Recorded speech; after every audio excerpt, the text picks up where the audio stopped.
আজ ৮৫তম বাঙালি আমিষ থালি। নমস্কার, আমি বৈশাখী। বৈশাখীর হেসেলে সব্বাইকে স্বাগত। আজকে রান্নাবান্নার পদ এবং কিভাবে তা পরিবেশন করলাম তাই নিয়েই তোমাদের সামনে হাজির হলাম। থালায় গরম ভাত দিয়ে একে একে আজকের রান্নার পদগুলো সাজিয়েছি।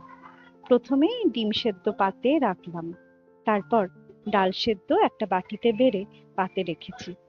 বেশ কিছুক্ষণ ধরেই আমি সে- বেশ কিছুদিন ধরেই আমি সেদ্ধ ডাল করছি।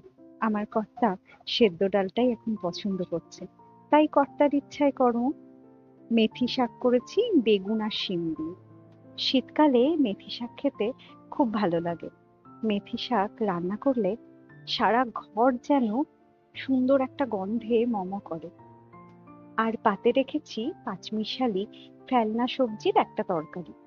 ফেলনা সবজি বললাম কারণ ফুলকপির ডাঁটা, খোসাসুদ্ধ কুমড়ো, খোসাসুদ্ধ নতুন আলু দিয়েই করেছি।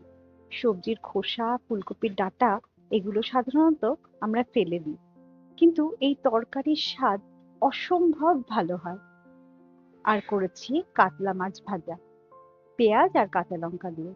আর রেঁধেছি চিংড়ি মাছের মালাইকারি। আহা, কি যে অপূর্ব হয়েছে আজকের রান্নাগুলো, কি আর বলবো। আজকের পর্বে ইতি টেনে আজ তবে আসি। কাল আবার দেখা হচ্ছে। সবাই সবার পরিবারকে নিয়ে সুস্থ থেকো, ভালো থেকো। নমস্কার।